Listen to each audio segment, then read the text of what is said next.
Hello students, हम इस video में संजीव डेस वर्क फिजिक्स को सॉल्व करने जा रहे हैं। सबसे पहले हम एमसीक्यू क्वेश्चंस को सॉल्व करेंगे, क्योंकि इनके आंसर तो आंसर की में दिए हुए हैं, लेकिन वो आंसर हमें प्राप्त कैसे हुए इसके बारे में नहीं बताया गया है।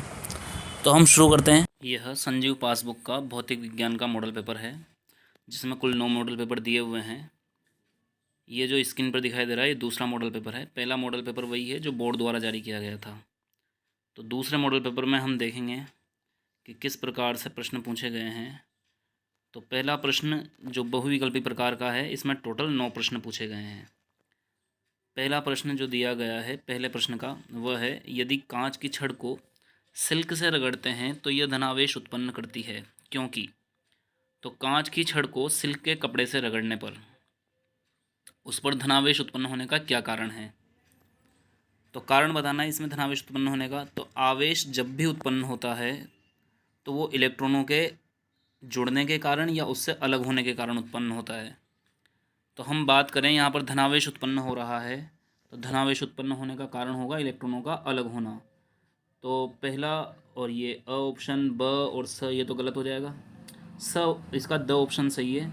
इसमें दिया गया इलेक्ट्रॉन इससे अलग हो जाते हैं, तो जो ऑप्शन हमारा राइट होगा वो है द, यानी कि इलेक्ट्रॉन इससे अलग हो जाते हैं। अगला प्रश्न हम देखेंगे, किसी चालक की प्रतिरोधकता व चालकता का गुणनफल निर्भर करता है। तो प्रतिरोधकता और चालकता ये एक दूसरे के व्युत्क्रम होते हैं। जब इनको गुणा किया जाएगा तो आपस में कैंसिल हो जाएंगे और एक कांस्टेंट आएगा, और कांस्टेंट किसी पर निर्भर नहीं होगा, यानी कि ऑप्शन नंबर इसमें भी द राइट हो जाएगा, किसी पर निर्भर नहीं करता। अगला प्रश्न हम देखेंगे, यहाँ पर दिया गया है लेंज का नियम जिस भौतिक राशि के संरक्षण पर आधारित है वह है। तो लेंज का नियम जिस भौतिक राशि के संरक्षण पर आधारित होता है वह है ऊर्जा, यानी कि लेंज का नियम ऊर्जा संरक्षण के नियम पर आधारित है। अगला प्रश्न देखेंगे, एक पतले दंड चुंबक का चुंबकीय आघूर्ण m यदि इसे पहले लंबाई के लंबवत और फिर चौड़ाई के लंबवत काटा जाए तो टुकड़े का चुंबकीय आघूर्ण क्या होगा। तो पहले लंबाई के लंबवत काटा जा रहा है, यानी कि आधा हो जाएगा। फिर उसको चौड़ाई के लंबवत भी काटा जा रहा है तो फिर से आधा हो जाएगा, यानी कि m/4 ऑप्शन इसका राइट हो जाएगा, यानी ऑप्शन नंबर ब। अगला प्रश्न देखेंगे, दृश्य प्रकाश की तरंगदैर्घ्य होती है। तो चैप्टर नंबर 8 से ये क्वेश्चन पूछा गया है। दृश्य प्रकाश हमारा होता है 4000 एंगस्ट्रॉन से लेकर के 8000 एंगस्ट्रॉन तक।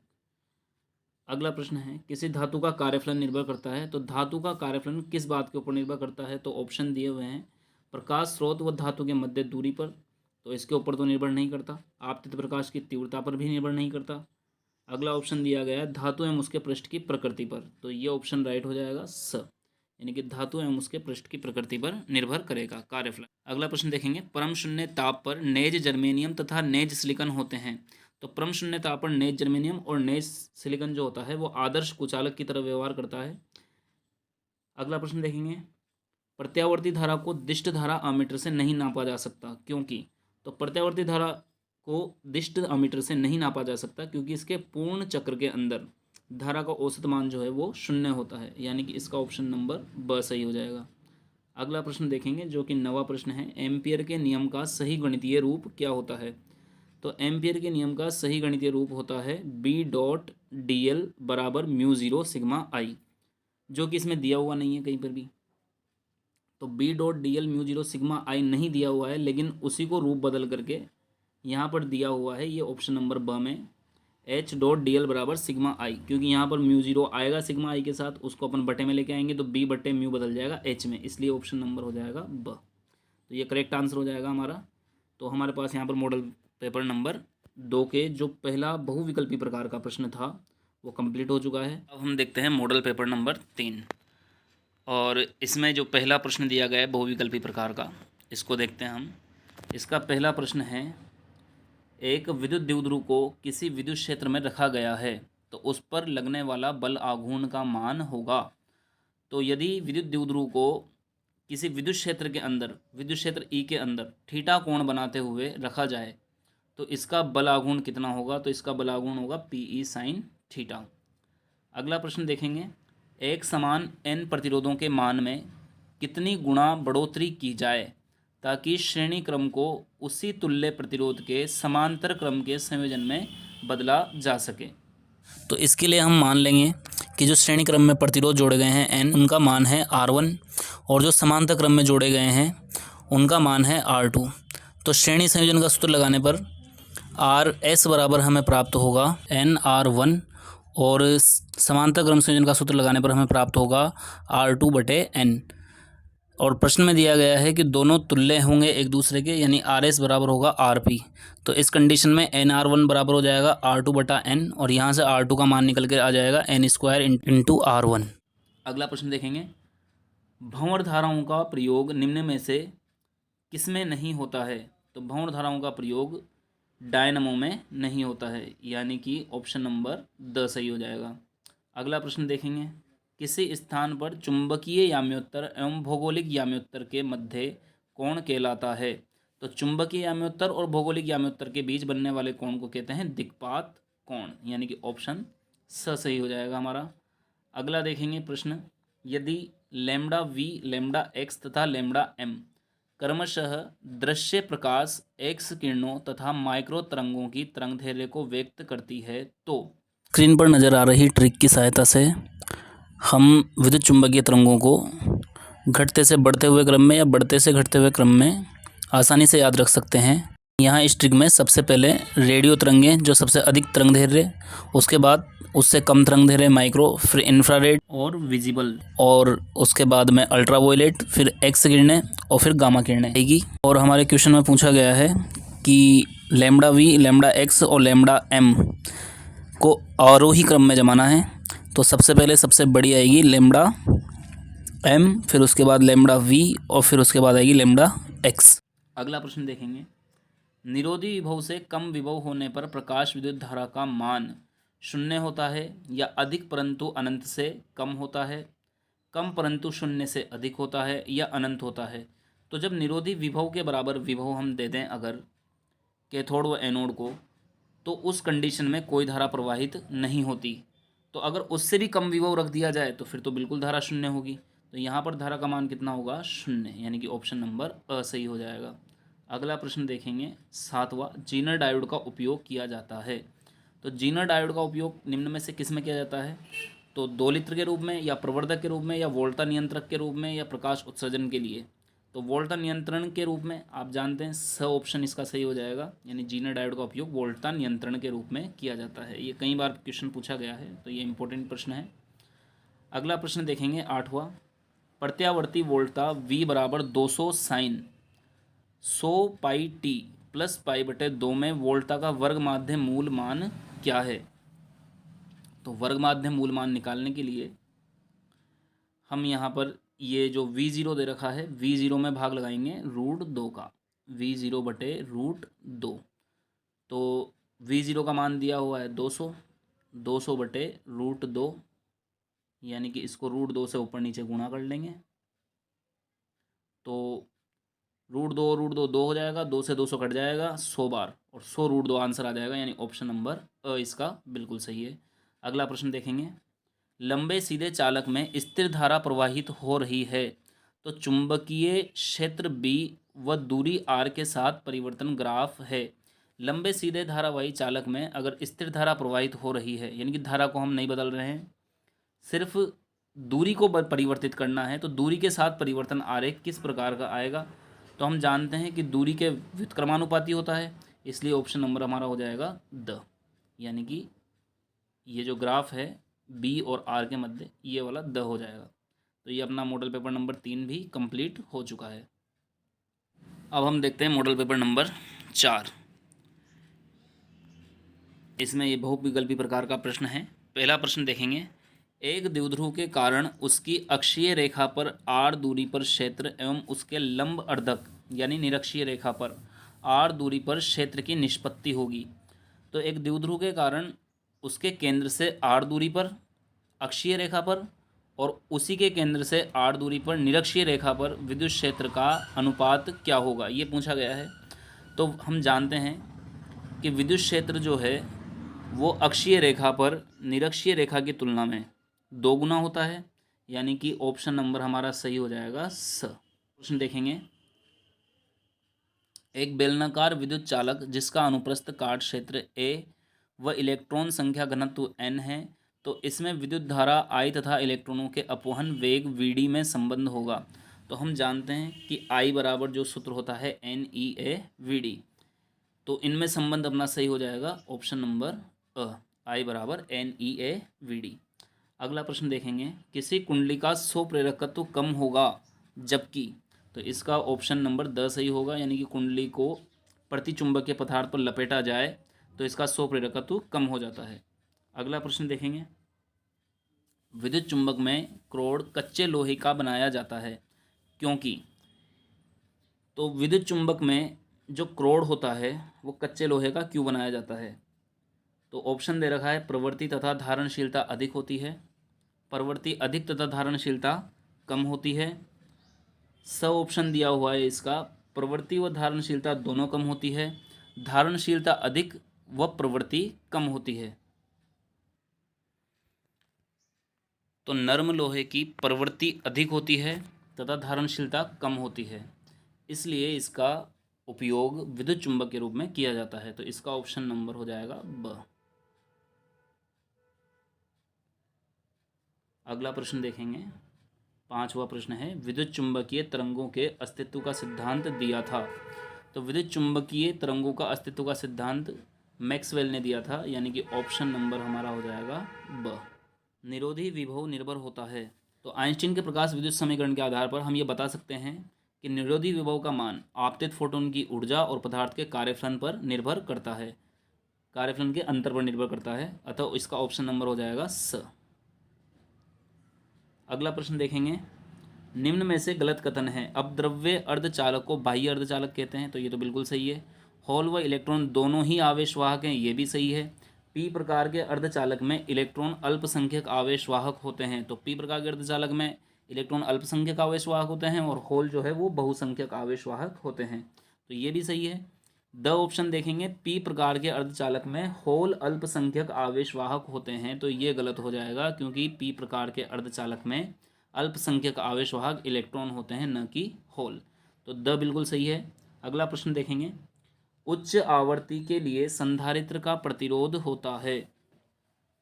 तो संधारित्र का प्रतिरोध उच्च आवृत्ति के लिए कैसा होता है? तो हम जानते हैं कि अगर आवृत्ति को उच्च रखा जाए तो धारितीय प्रतिघात का सूत्र होता है 1/ωc और ओमेगा को हम लिखेंगे 2πf। तो आवृत्ति अगर उच्च है तो प्रतिरोध जो है वो निम्न होगा, यानी कि ऑप्शन नंबर सही हो जाएगा हमारा ब। तो ऑप्शन हमारा सही होगा ब।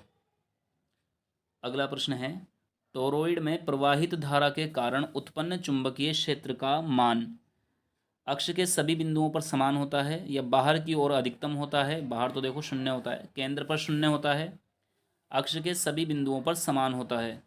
तो इसका ऑप्शन नंबर अ सही हो जाएगा, यानी कि अक्ष के सभी बिंदुओं पर समान होता है, ऑप्शन नंबर अ। तो ये अपना मॉडल पेपर नंबर 4 कंप्लीट होता है।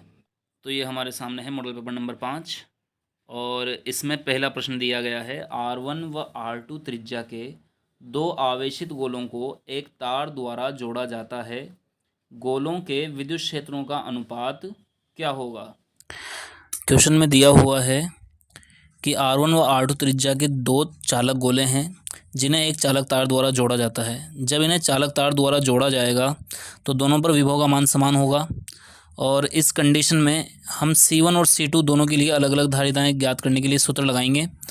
तो यहाँ से हम Q1 और Q2 का मान ज्ञात कर सकते हैं और Q1 का मान हमारे पास आएगा 4πε0 R1 इंटू वी और Q2 आएगा 4πε0 R2 इंटू वी। और अब हम विद्युत क्षेत्र का सूत्र लगाएंगे और E1 अनुपात E2 निकालेंगे। तो E1 का सूत्र होगा KQ1/R1 स्क्वायर, E2 का मान होगा KQ2/R2 स्क्वायर। यहाँ पर K से K कट जाएगा और Q1 और Q2 का मान जो हमने ज्ञात किया है इसमें रखने पर हमें प्राप्त होगा E1/E2 बराबर R2/R1। अतः हमारा आंसर हो जाएगा R2 अनुपात R1। अगला प्रश्न देखेंगे, व्हीटस्टोन ब्रिज में बैटरी व धारा मापी की स्थितियां परस्पर परिवर्तित करने पर नई संतुलन स्थिति।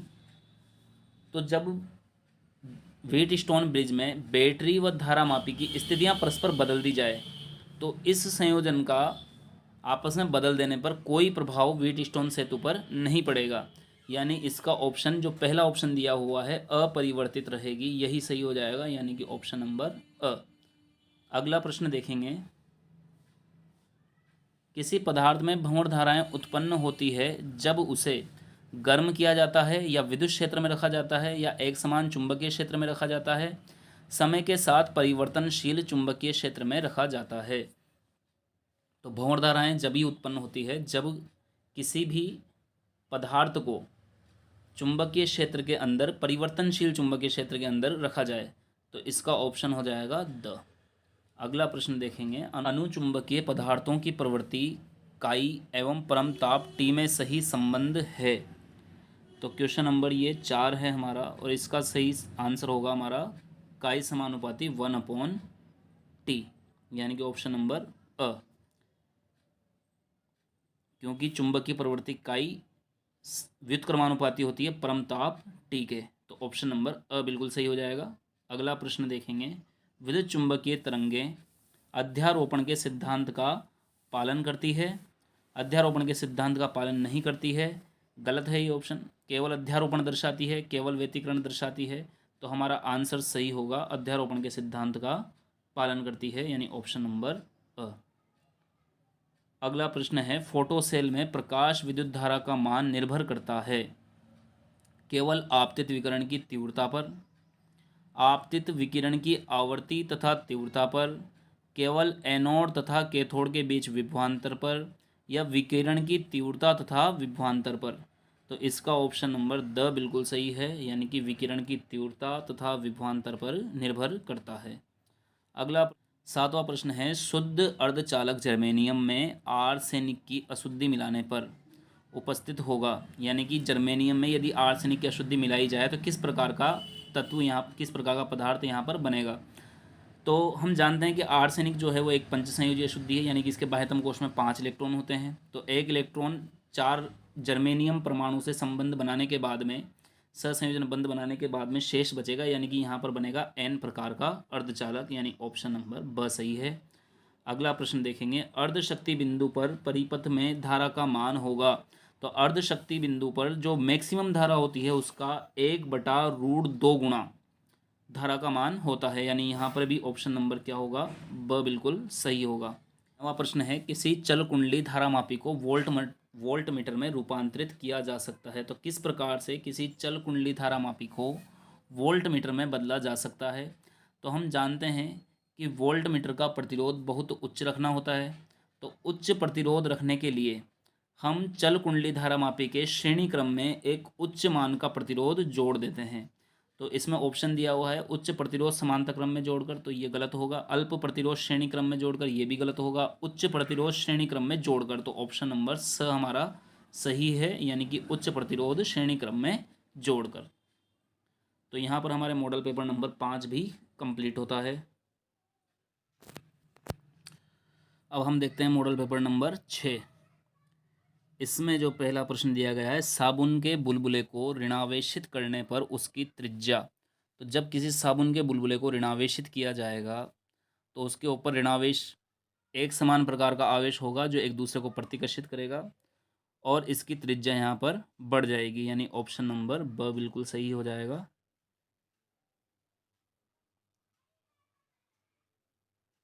अगला प्रश्न देखेंगे, चित्र में दो भिन्न भिन्न तापों पर एक चालक के VI वक्रों को दर्शाया गया है। यदि इन तापों के संगत प्रतिरोध क्रमशः R1 व R2 हो तो निम्न में से कौन सा कथन सत्य होगा। तो यहाँ पर जो ग्राफ दर्शाया गया है वो दर्शाया गया है I और V में, और प्रतिरोध R का सूत्र होता है V/I, लेकिन यहाँ पर ये जो ग्राफ दर्शाया गया है वो है I/V। तो I/V से जो है वो प्रतिरोध R नहीं आएगा, बल्कि प्रतिरोध का व्युत्क्रम यानी 1/R आएगा। तो यहाँ पर जो ऊपर वाला ग्राफ है T1 ताप का, वो दर्शा रहा है कि उसका प्रतिरोध कम है, क्योंकि ग्राफ में जो है वो IV वक्र है, न कि VI। अगर VI वक्र होता तो ताप T1 अधिक होता और T2 जो है वो कम होता, लेकिन यहाँ पर ग्राफ 1/R को दर्शा रहा है, यानी कि जो प्रतिरोध हमें अधिक दिखाई दे रहा है वो कम है, यानी कि T1 ताप कम होगा और T2 ताप अधिक होगा। तो T1 जो है वो कम और T2 होगा अधिक। तो यहाँ पर जो ऑप्शन राइट होगा वह है स, यानी कि T1 छोटा होगा किससे, T2 से। अगला प्रश्न देखेंगे, 5 ओम प्रतिरोध वाले बंद परिपथ से संबद्ध चुंबकीय फ्लक्स का तात्क्षणिक मान निम्न संबंध से व्यक्त किया जाता है। 5b दिया हुआ है 6t² - 5t + 1। तो t बराबर 0.25 सेकेंड पर परिपथ में प्रेरित धारा का मान एम्पियर में होगा।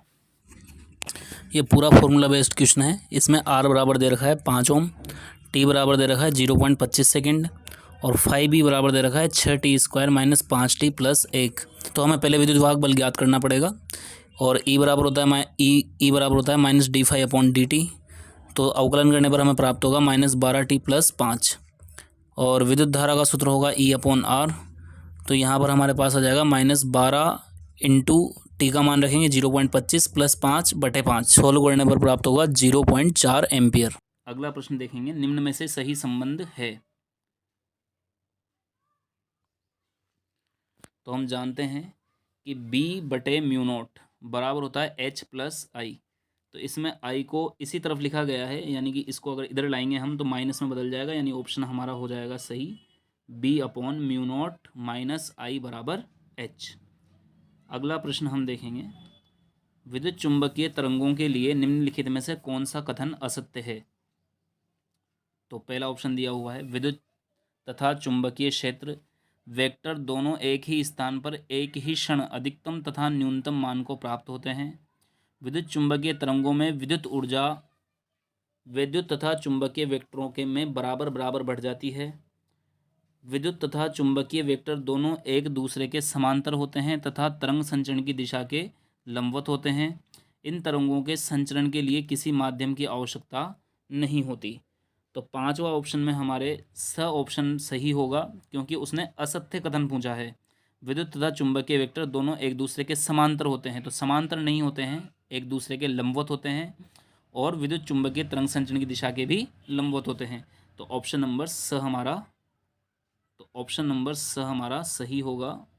विद्युत तथा चुंबकीय वेक्टर दोनों एक दूसरे के समांतर नहीं होते हैं। अगला प्रश्न देखेंगे, प्रकाश स्रोत एवं प्रकाश विद्युत सेल के मध्य दूरी में वृद्धि करने पर निरोधी विभव के मान में वृद्धि होती है, कमी होती है, कोई परिवर्तन नहीं होता है, उपयुक्त में से कोई नहीं। तो प्रकाश स्रोत एवं प्रकाश विद्युत सेल के मध्य दूरी में वृद्धि करने पर केवल तीव्रता में परिवर्तन होगा और तीव्रता बदलने से निरोधी विभव पर कोई प्रभाव नहीं पड़ता, आवृत्ति बदलने से पड़ता है। तो यहाँ पर ऑप्शन नंबर सही स हमारा सही होगा, यानी कि कोई परिवर्तन नहीं होगा। Option number. सातवां प्रश्न देखेंगे, तापमान बढ़ाने पर एक अर्धचालक का विशिष्ट प्रतिरोध तो बढ़ता है, घटता है, अपरिवर्तित रहता है या पहले घटता है और बाद में बढ़ता है। तो ये सब ऑप्शन गलत हैं, ब ऑप्शन सही है, क्योंकि अर्धचालक का विशिष्ट प्रतिरोध ताप बढ़ाने पर घटेगा, क्योंकि इसका कारण है अर्धचालक का जो प्रतिरोधकता ताप गुणांक होता है वो ऋणात्मक होता है, इसलिए यहाँ पर ब ऑप्शन सही है। आठवां प्रश्न है, प्रत्यावर्ती धारा परिपथ में विभवांतर V बराबर 20 sin ωt वोल्ट तथा प्रवाहित धारा I बराबर 5 cos ωt एम्पियर है, तो शक्ति क्षय का वाट में होगा। तो यहाँ पर हमें शक्ति क्षय निकालना है, यानी कि P बराबर क्या होगा। तो हम देखेंगे यहाँ पर sin ωt जो V में आ रहा है और cos ωt जो धारा के लिए आ रहा है, इन दोनों में कलांतर का मान 90 डिग्री है, यानी कि π/2। क्योंकि जब हम साइन को कोस में बदलेंगे या कोस को साइन में बदलेंगे तो कलांतर 90 डिग्री आ जाएगा, और कलांतर 90 डिग्री होने की वजह से यहाँ पर जो शक्ति क्षय है वो हो जाएगा 0, यानी कि ऑप्शन हमारा सही होगा अ। अगला अंतिम प्रश्न है, परिनालिका के किसी आंतरिक बिंदु पर उत्पन्न चुंबकीय क्षेत्र का मान निर्भर करता है।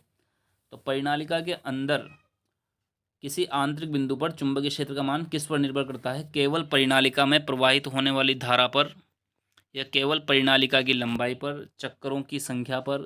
तो इन सभी के ऊपर निर्भर करता है, यानी ऑप्शन नंबर द हमारा सही होगा। और इस प्रकार से हमारा ये छठा मॉडल पेपर का जो पहला प्रश्न है वो भी कंप्लीट होता है। देखते हैं सातवां मॉडल पेपर। इसमें जो एक इलेक्ट्रॉन पर विद्युत आवेश का मान होगा, तो एक इलेक्ट्रॉन पर विद्युत आवेश का मान -1.6 × 10⁻⁻19 कूलाम होता है, यानी कि हमारा ऑप्शन सही हो जाएगा स। अगला प्रश्न दिया गया है 2R के प्रतिरोध में प्रवाहित धारा का मान होगा। चुंबकीय ध्रुवों के बीच एक आयताकार कुंडली समान कोणीय वेग से घूर्णन गति कर रही है, तो कुंडली में से गुजरने वाले चुंबकीय फ्लक्स फाई व प्रेरित विद्युत वाहक बल का टी के साथ परिवर्तन का सही ग्राफ है। तो इसका ऑप्शन हमारा हो जाएगा स।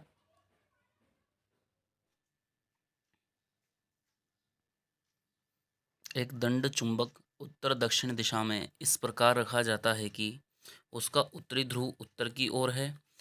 शून्य चुंबकीय क्षेत्र के बिंदुओं की दिशा चुंबक के केंद्र से किस ओर होगी? यदि चुंबक का उत्तरी ध्रुव उत्तर की ओर हो और दक्षिणी ध्रुव दक्षिण की ओर, तो उदासीन बिंदु पूर्व पश्चिम दिशा में प्राप्त होते हैं। पांचवा प्रश्न दिया है विद्युत चुंबकीय तरंग में विद्युत व चुंबकीय क्षेत्र सदिशों में कलांतर होता है। तो विद्युत चुंबकीय तरंग में विद्युत व चुंबकीय क्षेत्र सदिशों में कलांतर होता है π/2 यानी कि 90 डिग्री। तो पांचवें का ऑप्शन होगा स। अगला प्रश्न देखिए, प्रकाश विद्युत प्रभाव में उत्सर्जित इलेक्ट्रॉनों का वेग निर्भर करता है। तो आइंस्टीन के प्रकाश विद्युत समीकरण से हम यह निष्कर्ष निकाल सकते हैं कि प्रकाश विद्युत प्रभाव में उत्सर्जित इलेक्ट्रॉनों का वेग आपतित फोटोनों की आवर्ती तथा धातु के कार्यफलन पर निर्भर करता है। सातवां क्वेश्चन देखेंगे, निम्न में से कौन सा कथन असत्य है? सातवां प्रश्न है निम्न में से कौन सा कथन असत्य है? ऑप्शन दिए हुए हैं, पहला अर्धचालक का प्रतिरोध ताप के बढ़ने पर कम होता है, तो ये तो बिल्कुल सही है। ब ऑप्शन दिया हुआ है, विद्युत क्षेत्र में होल का विस्थापन इलेक्ट्रॉन के विस्थापन के विपरीत दिशा में होता है, ये भी सही दिया गया है। अगला विकल्प है, ताप बढ़ने पर एक सुचालक का प्रतिरोध कम होता है, तो ये हमारा विकल्प गलत हो जाएगा, क्योंकि ताप बढ़ने पर किसी भी चालक का प्रतिरोध बढ़ता है न कि घटता है। द ऑप्शन देखेंगे, सभी प्रकार के अर्धचालक अनावेशित होते हैं, तो ये भी हमारा गलत ऑप्शन हो जाएगा, यानी सातवें में हम ऑप्शन लगाएंगे स। अगला प्रश्न है, एक प्रत्यावर्ती परिपथ में धारा की कला वोल्टा की कला से π/3 कोण पीछे है, तो परिपथ में अवयव है।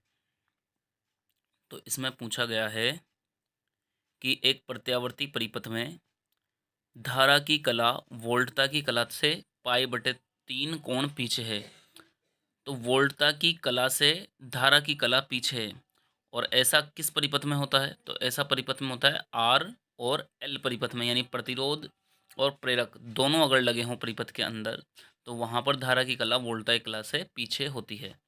नवा प्रश्न दिया गया है, एक वृत्ताकार कुंडली में प्रवाहित धारा के कारण इसके केंद्र पर उत्पन्न चुंबकीय क्षेत्र BO हैं। इसी कुंडली के अक्षीय बिंदु पर इसकी त्रिज्या के बराबर दूरी पर चुंबकीय क्षेत्र B है, तो BO/B का मान होगा। किसी वृत्ताकार धारावाही कुंडली जिसकी त्रिज्या R है, इसके केंद्र से इसके अक्ष पर x दूरी पर स्थित किसी बिंदु पर चुंबकीय क्षेत्र का सूत्र होता है μ0I_r² कोष्टक में x² + r² की घात 3/2।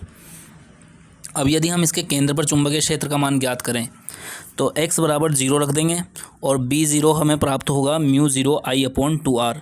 इसी प्रकार x = r दूरी पर अगर चुंबकीय क्षेत्र ज्ञात करें, तो हमें प्राप्त होगा B = μ0I/2√2r।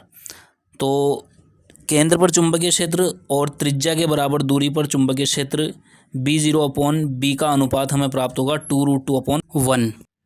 अब हमारे सामने है 8वां मॉडल पेपर, जिसमें पहला प्रश्न दिया गया है बहुविकल्पी प्रकार का, विद्युत द्विध्रुव के कारण किसी बिंदु पर उत्पन्न क्षेत्र की तीव्रता का मान अनुक्रमानुपाती होता है। तो विद्युत क्षेत्र की तीव्रता का मान किसके समानुपाती होता है, यह पूछा गया है।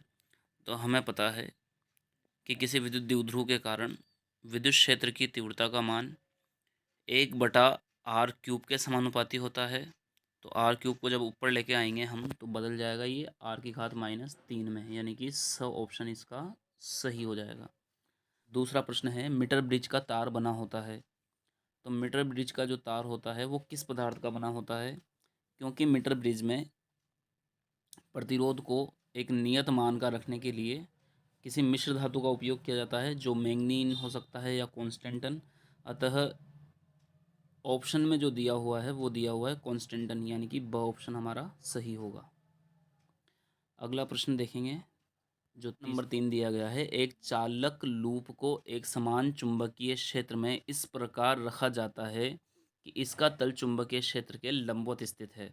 लूप में प्रेरित विद्युत वाहक बल उत्पन्न होगा यदि। लूप में विद्युत वाहक बल कब उत्पन्न होगा? ऑप्शन दिए हुए हैं, लूप की क्षेत्र में गति स्थानांतरीय हो, लूप अपनी अक्ष पर घूर्णन करे, लूप अपने व्यास के सापेक्ष घूर्णन करे, या उपयुक्त में से कोई नहीं। तो यदि लूप को उसके व्यास के सापेक्ष घूर्णन दिया जाए तो उसमें विद्युत वाहक बल उत्पन्न होगा, क्योंकि लगातार फ्लक्स में परिवर्तन होगा। तो ऑप्शन नंबर स यहाँ पर सही है। अगला प्रश्न देखेंगे, विपरीत दिशा में चुंबकन क्षेत्र H का यह मान जिस पर, यह नहीं वह आएगा, विपरीत दिशा में चुंबकन क्षेत्र H का वह मान जिस पर चुंबकीय प्रेरण B का मान 0 हो जाता है कहलाता है।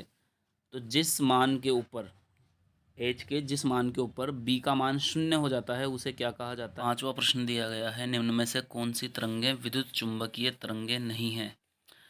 तो रेडियो तरंगें विद्युत चुंबकीय तरंगें होती है, अवरक्त तरंगें भी होती है, सूक्ष्म तरंगें भी होती है, लेकिन ध्वनि तरंगें विद्युत चुंबकीय तरंगें नहीं होती है। यानी इसका जो करेक्ट आंसर होगा वो होगा बी, यानी ध्वनि तरंगें। अगला प्रश्न देखेंगे, कार्यफलन कहलाता है। तो कार्यफलन किसे बोलते हैं, परिभाषा क्या होती है? तो पहला विकल्प दिया गया है, आवश्यक ऊर्जा जो इलेक्ट्रॉन को उसकी कक्षा से बाहर निकाल दे। ब दिया है, एकांक क्षेत्रफल पर आपतित आवश्यक ऊर्जा जो इलेक्ट्रॉन को धातु से बाहर निकाल दे। स दिया गया है, प्रति इलेक्ट्रॉन इलेक्ट्रॉनों को धातु से बाहर निकालने के लिए आवश्यक न्यूनतम ऊर्जा। इलेक्ट्रॉन को धातु से मुक्त करने के लिए आपतित ऊर्जा। तो इसका सही आंसर होगा प्रति इलेक्ट्रॉन इलेक्ट्रॉनों को धातु से बाहर निकालने के लिए आवश्यक न्यूनतम ऊर्जा को ही कार्यफलन कहते हैं, यानी कि ऑप्शन स सही हो जाएगा हमारा यहाँ पर। अगला प्रश्न देखेंगे, नेज अर्धचालकों में सामान्य ताप पर इलेक्ट्रॉन व होल की संख्या का अनुपात है।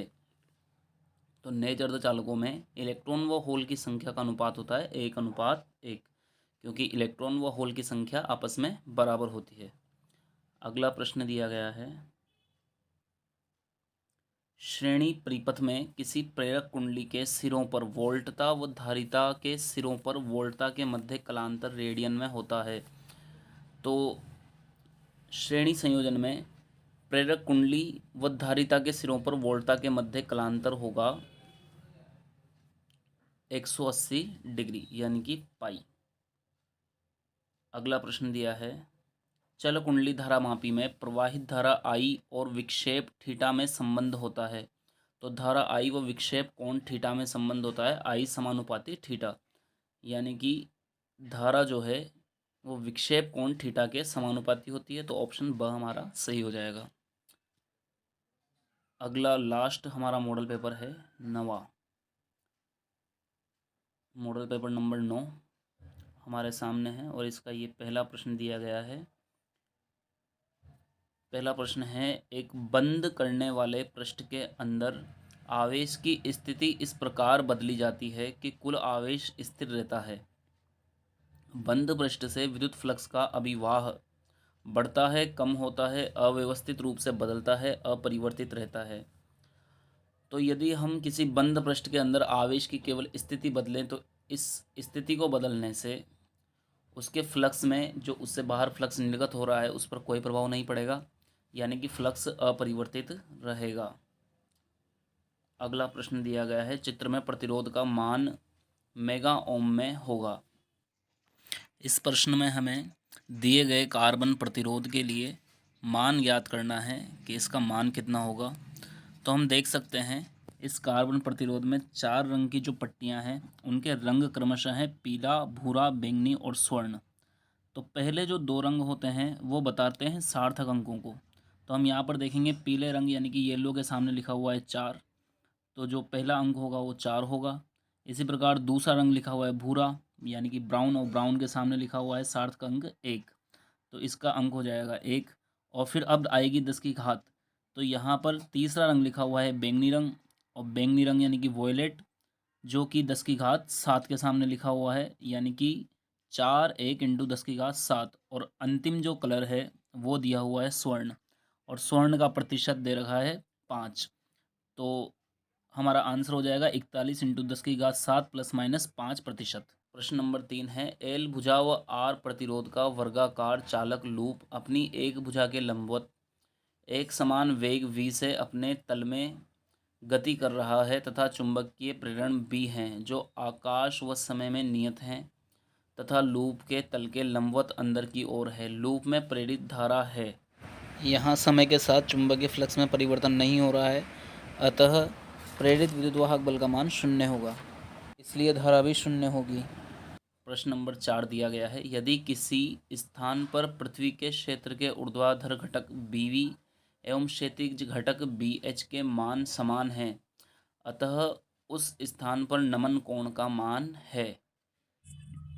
नमन कोण के लिए tan थीटा बराबर होता है BV/BH, और इस प्रश्न में BV बराबर BH दिया हुआ है, तो जब हम BV बराबर BH लिखेंगे तो आपस में कट जाएगा और tan थीटा बराबर आएगा 1, अतः हमारा आंसर हो जाएगा थीटा बराबर 45 डिग्री। अगला प्रश्न दिया गया है, वायुमंडल में स्थित ओजोन परत सूर्य से आने वाले किन हानिकारक विकिरणों से हमारी रक्षा करती है। तो वायुमंडल में स्थित जो ओजोन परत होती है सूर्य से आने वाली पराबैंगनी किरणों से हमारी रक्षा करती है, यानी कि ऑप्शन होगा हमारा सही स। छठा प्रश्न है, डेविसन एवं जर्मर के प्रयोग में क्रिस्टल का कार्य क्या है। तो ध्रुवण, व्यतिकरण, विवर्तन या अपवर्तन। तो डेविसन जर्मर प्रयोग में जो क्रिस्टल होता है उसका उपयोग किया जाता है विवर्तन के लिए, यानी कि ऑप्शन नंबर स हमारा सही होगा। अगला प्रश्न दिया गया है, संलग्न चित्र में दिए गए परिपथ के लिए बूलिय समीकरण होगा। तो इसमें हम देख सकते हैं पहले जो है जो ए निवेशी है हमारा उसके साथ में नोट गेट लगा हुआ है, यानी ए का नोट होगा। फिर बाद में आगे ए व बी दोनों के ए के नोट और बी के ऊपर जो यहाँ पर गेट लगाया गया है वो है और गेट, यानी कि ए बार प्लस बी, यानी कि स हमारा आंसर हो जाएगा। अगला प्रश्न दिया है, डी दूरी पर स्थित 2 समांतर चालक तारों में समान धारा विपरीत दिशा में प्रवाहित हो रही है, तो तारों के मध्य बिंदु पर चुंबकीय क्षेत्र की तीव्रता का मान होगा। प्रश्न में दिया गया है कि 2 चालक तार जो एक दूसरे समांतर स्थित हैं, एक दूसरे से विपरीत दिशा में धारा प्रवाहित हो रही है, इनके मध्य बिंदु पर चुंबकीय क्षेत्र का मान ज्ञात करना है। तो प्रथम तार के कारण इसके मध्य बिंदु पर चुंबकीय क्षेत्र का मान होगा B1 बराबर μ0I/2πD/2। इसी प्रकार दूसरे तार के कारण भी मध्य बिंदु पर चुंबकीय क्षेत्र का मान B2 बराबर होगा μ0I/2πD/2। जब इन दोनों को जोड़ा जाएगा B1 + B2 किया जाएगा तो जो आंसर आएगा वो आएगा 2 μ0I/πD। तो इस वीडियो में हमने उन सभी प्रश्नों को देखा जो संजीव डैश वर्ग में बहुविकल्पी प्रकार के थे। अब इसके बाद अगले वीडियो में हम देखेंगे उन प्रश्नों को जो रिक्त स्थान वाले दिए हुए हैं।